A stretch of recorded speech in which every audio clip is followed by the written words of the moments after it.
My name is Maya Ellis. I'm 33 years old, and the first thing you should know about me is that I don't raise my voice. I work 12-hour shifts in the emergency department at a hospital in Richmond, Virginia. 3 on, 4 off, then 4 on, 3 off. It looks manageable on paper until you factor in a first grader and a toddler who both believe 6:40 a.m. is a reasonable time to renegotiate the laws of physics and breakfast. Nora is 6. She has her dad's wheat blonde hair in my jawline, which means she can argue her way out of a wet paper bag and into a second bowl of cereal before I've finished my coffee. Eli is 3. He cries every single drop-off at daycare like it's the first time. And every single time it cracks something in my chest. I park. I breathe. I walk into a building where people are bleeding, and I rearrange myself into someone who can hold other people together. Ben, my ex, left 3 years ago. Or rather, I found the messages on his phone, packed his gym bag, and set it on the porch before he got home from the warehouse. He didn't fight. Men who get caught rarely do. The divorce was clean. I kept the apartment. He kept his truck. And a woman named Trisha who didn't make it to Christmas. I rebuilt from a 2-bedroom, with thrifted furniture and a fridge covered in Nora's marker drawings of a yellow house with a crooked door. Nothing in my home came from the marriage. Everything here I bought after he left. The week before Thanksgiving, I was up at 5 a.m. loading the car. Granola bars, juice boxes, 2 car seats, a foil-wrapped green bean casserole because you do not show up at my mother's house empty-handed. Not in the Shenandoah Valley. Not ever. Nora buckled herself in the back with her chapter book. Eli was already asleep. 4 hours north on I-81. I've made that drive 100 times, and every time I tell myself it's worth it. Somewhere near mile marker 80, Nora said it from the back seat, quiet, like she was testing how the words tasted. Mommy, does Grandma like us? I didn't answer right away. I adjusted the rear view until I could see her face. We're almost there, baby. That's what nurses do. We redirect. We stabilize. We don't always fix. My mother's house sits at the end of a gravel road outside Bridgewater, Virginia. A white colonial my dad bought in 1987 with a VA loan and 3 decades of stubborn, green shutters, a wraparound porch he built with his own hands the summer I turned 9. He died 4 years ago. Stroke at the kitchen table on a Tuesday. The paramedics got him to Augusta Health, but he never really came back. He was 61. My mother was sitting across from him eating oatmeal when it happened. I pulled into the drive at 9:15 a.m. Carla's SUV was already in the good spot, the one closest to the porch steps. I parked by the fence post. The front door was open. I smelled it before I hit the walkway. Brown sugar ham glaze. The kind my mother paints on slow with a silicone brush she's had since I was 10. I used to stand on a step stool beside her. Brush it slow, baby, she'd say. That's where the love goes. I hadn't stood beside her in that kitchen in years. Eli woke when I unbuckled him and said gamma with his whole chest. Nora carried her backpack, like she was reporting for duty. We walked in. The living room smelled like pine cleaner. Carla's kids' bags were stacked on the couch, shoes scattered in the hall. I heard Carla's voice in the kitchen, and my mother laughing at something she'd said. Neither of them came to the door. Eli toddled ahead of me into the kitchen. Gamma. My mother glanced up from the counter. Shoes by the door. Sweetie. That was her hello. Carla came around the corner, wiping her hands on a towel. Oh, you made it. Traffic bad? She said it the way you greet a delivery driver. Polite. Barely interested. Her husband, Marcus, was in my father's recliner with the football game on. He didn't get up. Hey, Maya. Kids getting big. He looked at Nora. You got a boyfriend yet? Nora froze mid-step and looked at me. She's 6, Marcus, I said. He shrugged. Just making conversation. Carla's kids, Ava, 8, and Jaden, 10, were sprawled on the rug with matching tablets. Eli walked toward them and reached for Jaden's screen. Jaden yanked it away. Get your own. Carla didn't say a word. My mother came out of the kitchen. Dinner's at 6. Set the table, Maya. No, how was the drive? No, are you hungry? No. Let me take Eli for a minute. Just set the table. I set the table for 9. Found the plates in the same cabinet they'd been in my whole life. The good china, white with blue forget-me-nots, was already stacked on the counter. My mother had set out name cards. I picked one up. Carla and Marcus flanked my mother on either side. Ava and Jaden next to them. Nora, Eli, and I were at the far end near the kitchen door where the draft comes through in November. I heard the front door open and a familiar voice. Aunt Diane, my dad's younger sister, came in stamping cold off her boots. She saw me first, walked past Carla, past Marcus, past my mother, and wrapped her arms around me. Then she whispered so close I could smell her hand cream. 4 hours. She didn't even say hello, did she? Dinner happened. I'll tell you about that in a minute. But first, the moment that changed everything. It was 8:30 p.m. Nora was yawning into my sleeve. Eli was asleep on my shoulder, mouth open, one fist curled around my collar. I found my mother in the hallway, wiping down the banister with a rag she's used since 1998.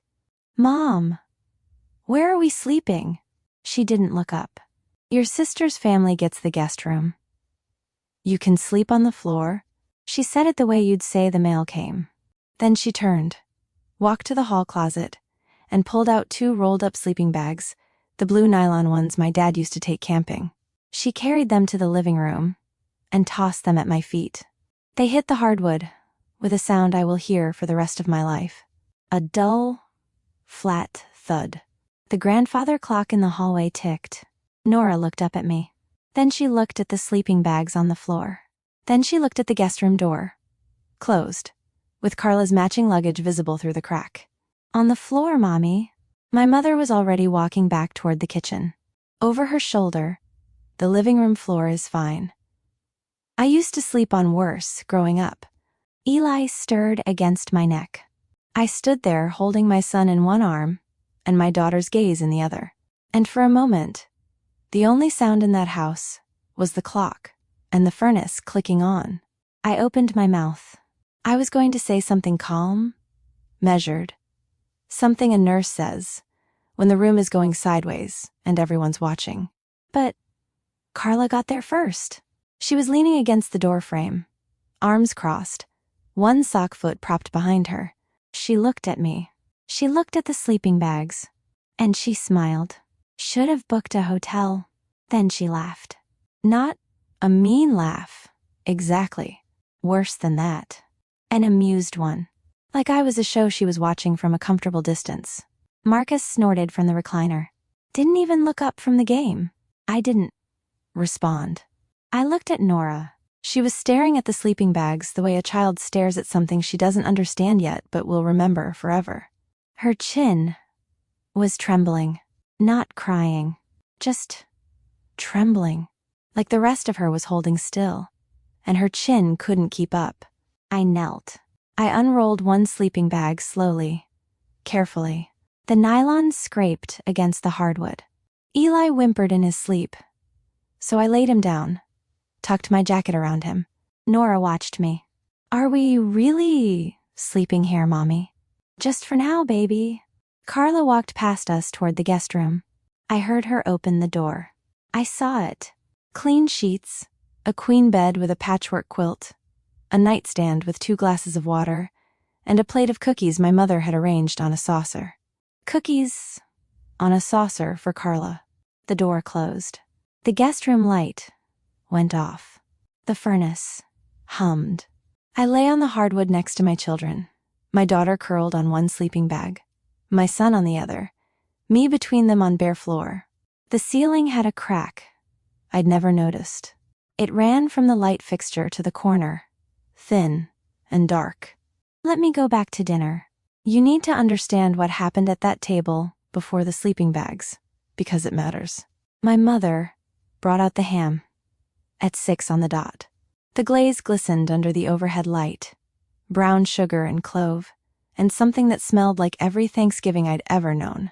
She set it in the center and began slicing. Carla's kids got served first. Ava, Jaden, then Carla, then Marcus, then my mother, then Aunt Diane, then me, then Nora. Eli was in a high chair with cut-up pieces I'd prepared myself. But it wasn't the order that got me.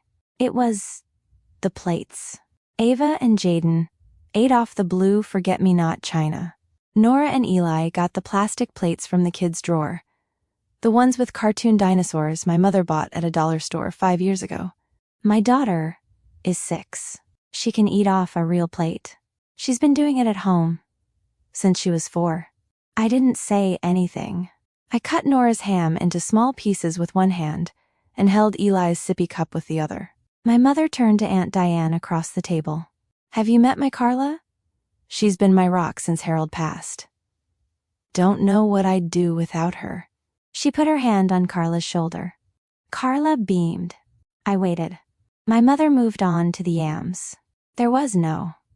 And this is Maya. Across the table, Aunt Diane caught my eye. She gave a small, tight shake of her head. She saw it. I picked up my fork. Ate. Helped Nora cut her food. Wiped Eli's face. Did what I always do. Managed. But something shifted under my ribs. A thought quiet as a pilot light clicking on. I drove 4 hours for plastic plates. Later that night, after the sleeping bags, after Carla's door closed, after the house went dark, I got up from the floor. My back already ached. I walked to the kitchen. My mother was at the sink washing the last pan. The overhead light made her look older than 64. Her hands were red from the hot water. Mom. She didn't turn around. Lily? Nora asked me something in the car today. She asked if Grandma likes us. My mother's shoulders tightened. That's ridiculous. I love all my grandchildren. Then why are my kids on the floor, while Carla's kids are in a bed with cookies on the nightstand? She turned off the water, dried her hands on the towel hanging from the oven handle, turned to face me. This is just how it is, Maya. She said it the way you close a file. Carla is here every week. She brings groceries. She takes me to the doctor. She sits with me on Sundays when the house gets too quiet. Where are you? I'm 4 hours away, Mom. Working nights, too. Exactly. She folded the towel into a perfect square. You chose that. You chose to move to Richmond. You chose to leave your husband. Carla chose to stay. There's a thing they teach you in nursing school about not reacting to a patient who's escalating. You keep your hands at your sides. You speak low. You don't match their energy. I used every second of that training in my mother's kitchen. I said nothing. I walked back to the living room, lay down on the hardwood between my children. The clock in the hallway ticked, like it always had. Steady, indifferent, counting time the way time gets counted in houses where nobody says what they mean. I was lying on that floor listening to my mother's clock tick and my daughter breathe. And I realized something. This isn't love. This is a hierarchy. And I was done climbing. Morning came gray through the living room curtains. My back was locked up from the hardwood, the kind of stiffness that makes you move like you're 80.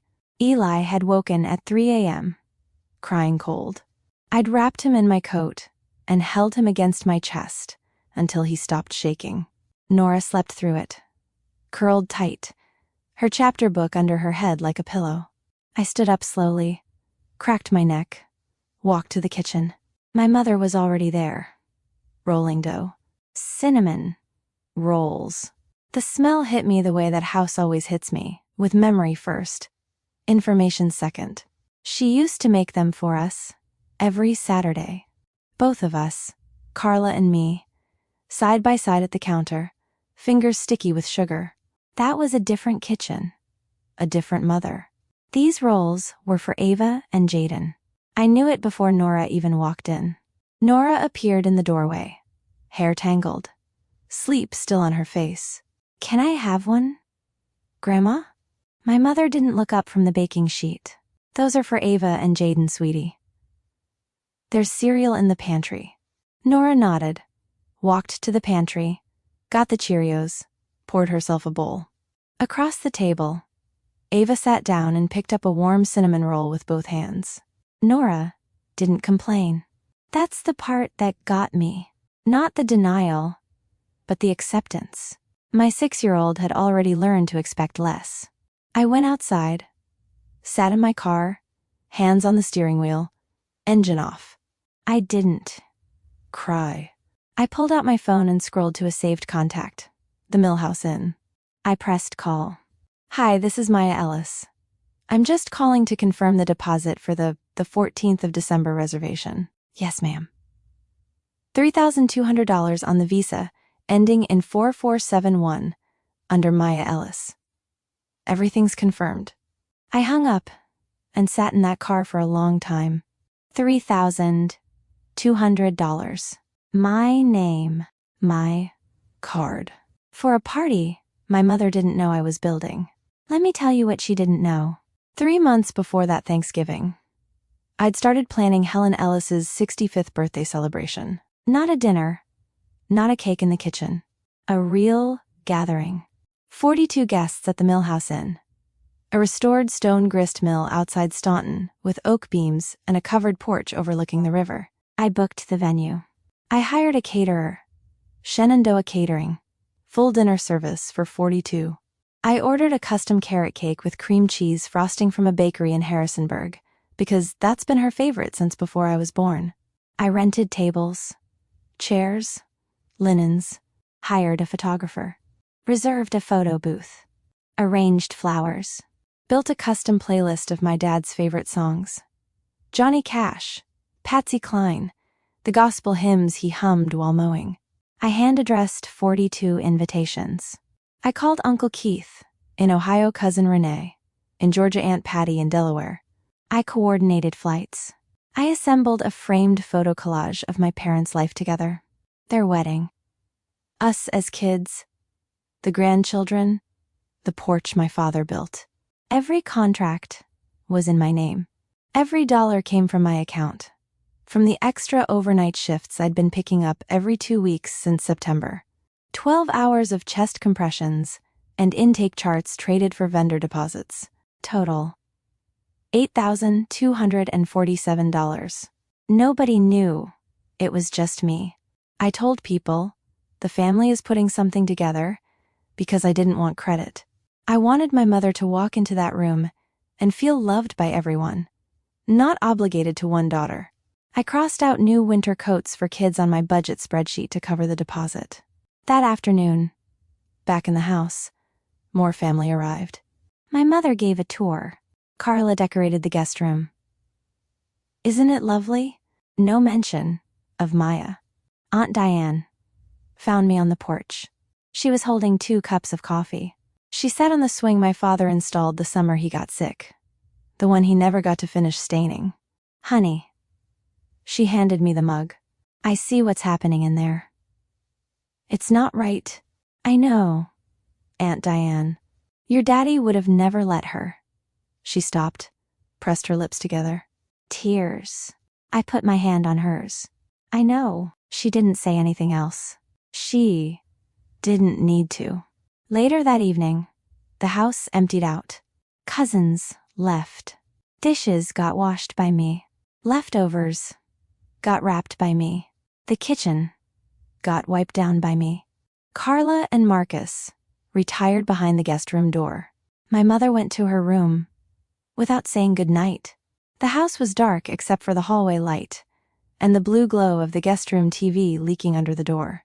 I lay on the living room floor, Eli asleep on my coat again, Nora beside me, whispering, "Mommy, my back hurts."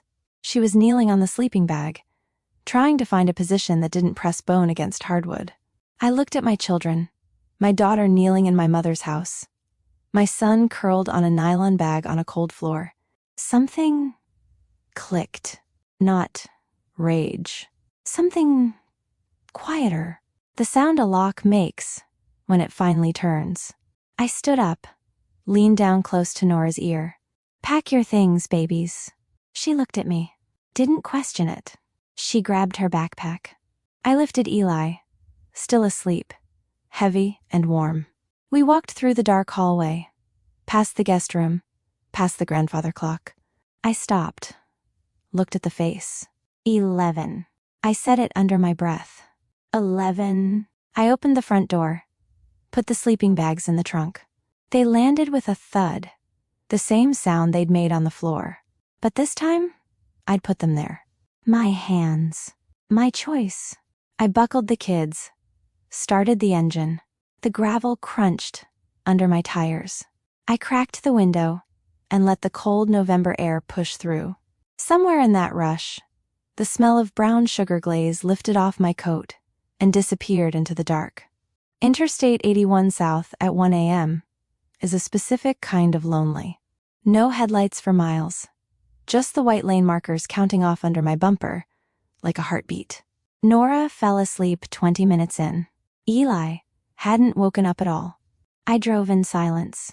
No radio, no phone calls, just the engine and the dark and the kind of thinking that only happens on empty highways after midnight. 3 months earlier, I'd been sitting at my kitchen table in Richmond with a calculator and a list. The list had 14 lines. Each line was a vendor. Each vendor was a piece of my mother's 65th birthday party. A party I was building from scratch, because nobody else would. Not Carla, who lived 30 minutes from our mother and couldn't be bothered to plan a dinner. Not Uncle Keith, who called on birthdays and forgot the rest. Not Marcus, who had opinions about everything and initiative for nothing. Me, the daughter who lived 4 hours away and still called every vendor herself. I remember the night I paid the deposit. Nora was asleep. Eli was in his crib. I was at the kitchen table with my laptop open to the venue's booking portal. $3,200. My visa. I looked at the budget spreadsheet taped to the fridge next to Nora's drawing of a house with a yellow door. On the spreadsheet, I'd written winter coats, Eli in the November column. I looked at the deposit amount. I looked at the coats. I picked up a pen and drew a single line through winter coats. Then I clicked confirm. I told myself my mother would never know it was me. That was the point. The party wasn't supposed to be from Maya. It was supposed to be from the family, because I wanted her to feel loved by everyone, not indebted to the daughter she already overlooked. I pulled into my apartment complex at 3 a.m., carried Eli first, dead weight, his head on my shoulder, drool on my collar, tucked him in, went back for Nora, who woke up just enough to walk with her eyes half closed. I guided her to bed, pulled the blanket up, stood in the doorway, and watched them sleep. 2 kids in their own beds, clean sheets, a nightlight shaped like a moon that Nora picked out herself. No hardwood floor, no sleeping bag. My phone buzzed on the counter. A text from my mother. I picked it up. "You left without saying goodbye." That was rude. Not, "Are you safe?" Not, "Is Nora okay?" Not, "Why did you leave?" Just rude. I placed the phone face down on the counter, sat at the kitchen table, opened my laptop. The spreadsheet was still there. 14 vendor lines, each one hyperlinked to a contract or confirmation email. I scrolled through them, slowly. The Millhouse Inn, Shenandoah, catering. Harrisonburg, custom cakes. Valley Rentals, Bloom, and STEM, florals. A photographer named Deborah, who'd sent 3 sample galleries. A photo booth company out of Charlottesville. A playlist service that does memorial compilations. 42 hand-addressed invitations already mailed. A framed collage I'd spent 3 weekends assembling, cutting photos, arranging layouts, writing captions in my father's favorite font. Total on the spreadsheet: $8,247. I stared at it. Then I looked at my mother's text. That was rude. I closed the laptop, stood up, walked to my bedroom, set my alarm for 7. I wasn't going to make a decision at 3 a.m. That's not how I work. I'm a nurse. I don't make calls in the dark when I'm tired and angry. I sleep first, then I decide. Friday morning, I made pancakes for the kids. Mickey Mouse shapes for Eli. He calls them mouse cakes. And plain rounds for Nora because she's decided she's too old for shapes. We ate at the kitchen table. Normal. Quiet. The kind of morning I protect, like a perimeter. After breakfast, I checked my phone. 7 missed calls from my mother. 3 from Carla. 2 texts from Carla. Mom says you just left. Really mature, Maya. And way to ruin Thanksgiving. I didn't respond. I set the phone on the counter and went to the hall closet where I kept the birthday party supplies I hadn't shipped yet. There were 2 boxes. The first held the place cards. 42 of them. Handwritten in blue ink on cream cardstock. Each one had a guest's name in my handwriting, with a small sketch of a forget-me-not in the corner. It had taken me 4 evenings after the kids were in bed. The second box held the photo collage frame. I pulled it out and leaned it against the wall. 40 years of my parents' life in one frame. The wedding photo, where my dad looked stunned and my mom looked certain. Us as kids. Carla in pigtails. Me holding a kitten that ran away the next day. The grandchildren. The porch. The last photo I have of my father, taken 6 days before the stroke. Standing in the garden with dirt on his knees and a grin I'd give anything to see again. And behind the frame, tucked into a manila folder, were the contracts. I pulled the folder out, opened it. Every page had my name at the bottom. Maya Ellis. Maya Ellis. Maya Ellis. 14 contracts. 14 signatures. Every receipt printed and paper-clipped to its confirmation email. $8,247 in black and white. I called Aunt Diane. She picked up on the second ring. I was waiting for this call. Aunt Diane, I need to ask you something. Has Mom ever thanked me for anything I've done for the family? The line was quiet. I could hear her kitchen clock. She has one of those cat clocks, with the eyes that move. Finally, honey, no. She tells people Carla handles everything. Last week, she told Barbara Sullivan at church that Carla is the one organizing her birthday party. I closed my eyes. Mom thinks Carla is organizing the party. Isn't she? No, Aunt Diane. I am. Every vendor. Every dollar. Every phone call. $8,000. It's all me. Silence. A long one. Oh, Maya. She threw sleeping bags at my 6-year-old on the same floor. I used to sit on making cinnamon rolls with her. And my sister laughed. Aunt Diane didn't tell me what to do. She's not that kind of woman. What she said was, whatever you decide, your daddy would understand. I hung up. Sat at the table, with the contract folder open in front of me. 14 pages. My name on every one. I thought about Nora pouring herself Cheerios, while Ava ate a warm cinnamon roll. I thought about Eli shivering at 3 a.m. on a nylon bag. I thought about my mother saying, "This is just how it is," and Carla saying, "Should have booked a hotel," and Marcus not even looking up from the game. I thought about the woman who crossed out winter coats on a budget spreadsheet to give her mother a birthday party she didn't deserve. Then I picked up the phone, dialed the Millhouse in. Hi, this is Maya Ellis. I'm calling about the reservation for the 14th of December. I need to cancel the reservation. The woman on the line paused. Ma'am, the deposit is non-refundable, per the signed agreement. I understand. Cancel it? She confirmed. I wrote canceled in red pen on the first contract. Then I called the caterer. Same conversation. Different voice. Same ending. Cancel. I called the photographer, the cake bakery, the rental company. I worked down the spreadsheet, line by line. No rage. No shaking hands. The way I'd chart a med change. Careful. Sequential. Final. Each call lasted between 2 and 4 minutes. Each one was polite. Each one ended the same way. Change of plans. One vendor, the florals, asked if everything was all right. Everything's fine, I said. Just a change of plans. By the end of Friday, I'd canceled 9 of the 14 vendors. The remaining 5, photo booth, playlist service, invitations already mailed, nothing to cancel, place cards in my closet, and the collage leaning against my wall, I'd handle Saturday. I sat at the kitchen table. The spreadsheet had red lines through 9 entries. The folder was thinner now, lighter. Nora walked in from her room. Mommy, who are you calling? Just work stuff, baby. She nodded and went back to her coloring.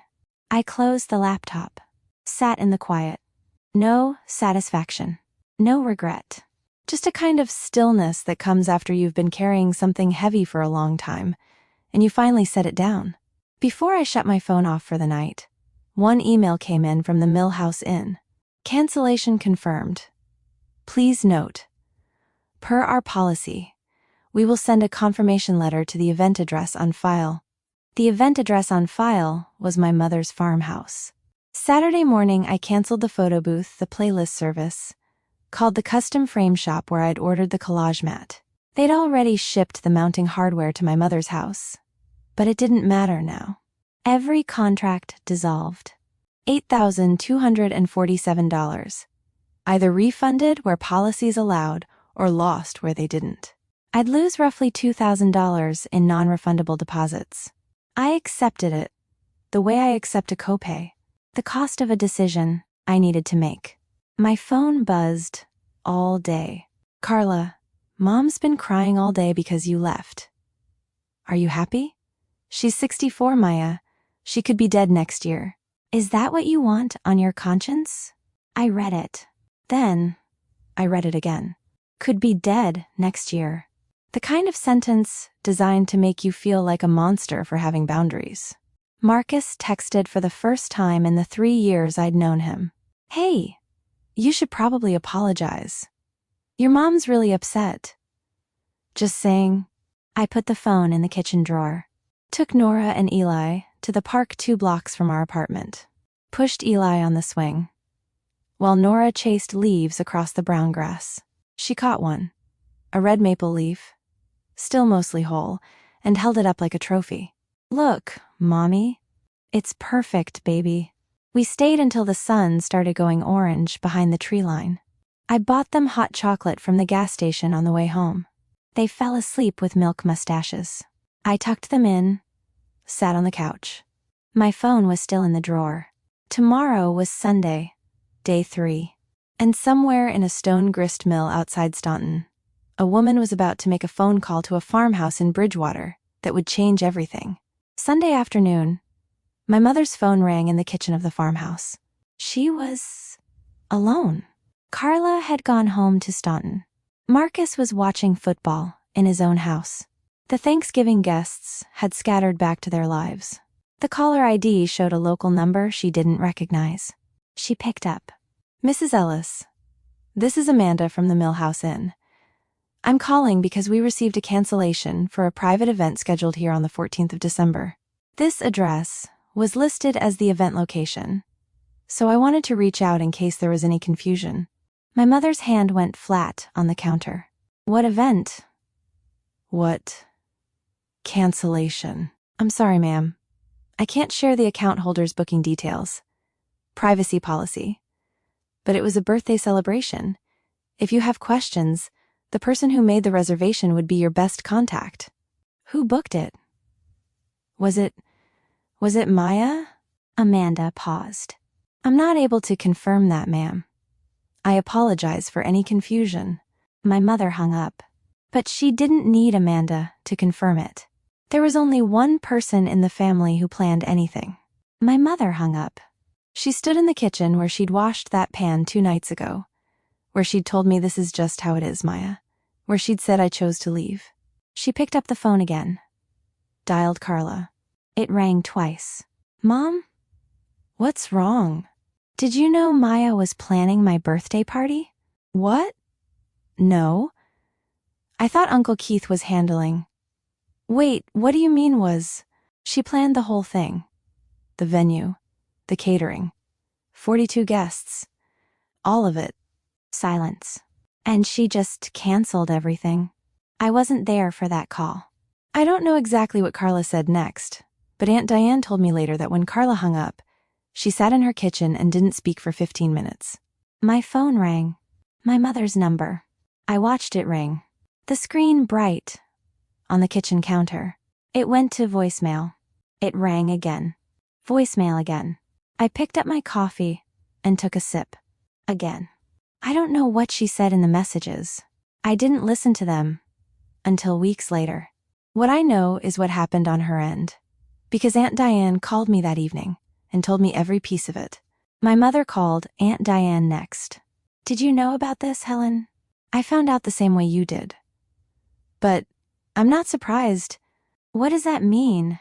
It means Maya's been carrying this family on her back, and you've been stepping on her? My mother hung up on her. Carla called me. Voicemail. She texted, Maya, call Mom right now. What did you do? Marcus called. Voicemail. Even Marcus, who had never once dialed my number for anything other than a group text about Christmas scheduling, felt compelled to weigh in. My mother started calling the extended family. Uncle Keith in Ohio. Did you know about the party? Did you know Maya was behind it? Uncle Keith. We got invitations a month ago. Beautiful ones. Cream cardstock with little flowers in the corner. We assumed the family was putting it together. Cousin Renee in Georgia. I already booked a flight. Wait, it's Aunt Patty in Delaware. The carrot cake was from Maya? Harold's favorite? The truth. Spread the way truth does in families. Quickly. Unevenly. And with the force of something that should have been obvious all along. Maya booked everything. Maya paid for everything. Maya organized travel for out-of-state relatives. And Maya just canceled it all. Carla sat in her kitchen in Staunton. Marcus was across from her, arms folded, the way he sits when he's processing something he doesn't like. So Maya was paying for everything. I didn't know. $8,000 for your mom's party? He shook his head. She's a nurse, Carla. A single mom. She doesn't have $8,000 lying around. How do you know what she has? Because Diane just called me. She said Maya crossed out buying the kids' winter coats to cover the deposit. Carla didn't respond for a moment. Just a moment. She thought about Thanksgiving dinner. Maya at the far end of the table, cutting Nora's food with one hand, holding Eli's sippy cup with the other. Nora on a plastic plate. Eli in a high chair with no cushion. And Carla in the good seat, eating off blue forget-me-not china, saying nothing. Should have booked a hotel. She'd said that. Laughing. To a woman who'd spent 3 months building a party that would never happen now. But Carla didn't call me to apologize. She called to manage. She called the Millhouse Inn. Hi. I'd like to rebook for the 14th of December. I'm sorry, ma'am. That date is no longer available. We've already released the booking to another client. Then the 15th. The 16th. We're fully booked through the new year. December is our busiest season. You'd need to look at late January at the earliest. Carla tried 3 caterers. All booked. She called the cake bakery. The carrot cake. The one with cream cheese frosting, the one that was my mother's favorite, required a 6-week lead time. There were 3 weeks until the 14th of December. Everything Maya had built took 3 months of planning. Carla couldn't rebuild it in 3 weeks. Nobody could. Sunday night, I knew the numbers without looking. Aunt Diane gave me the play-by-play in a 40-minute phone call while I folded laundry. My mother had called me 23 times. Carla had called 14. Marcus, 6. Uncle Keith called twice. Not to scold, but to ask if I was okay. Various aunts, uncles, and cousins accounted for the rest. By the time I went to bed Sunday night, there were 47 missed calls on my phone. Back in Bridgewater, my mother sat alone at her kitchen table. The grandfather clock ticked in the hallway. The same clock I'd watched at 11 the night I left. The house was quiet, the way it gets quiet when you're the only person in it, and you've just realized you might have caused that yourself. She pulled a framed photo from the shelf above the stove. My parents' 40th anniversary. My father's arm around her. Both of them smiling, his grin wider than hers, the way it always was. He wore a flannel. She wore the pearl earrings he'd given her on their 10th. My father loved me. He didn't say it often. Men of his generation didn't. But he showed it in the way he drove to Richmond every other month to fix something in my apartment. A leaky faucet. A stuck window. The screen door that never latched right. After the divorce, he came more often. He'd play with Nora in the living room while I napped after a night shift. He called me his steady one. My mother looked at that photo for a long time. She set it down, picked up her phone. This time,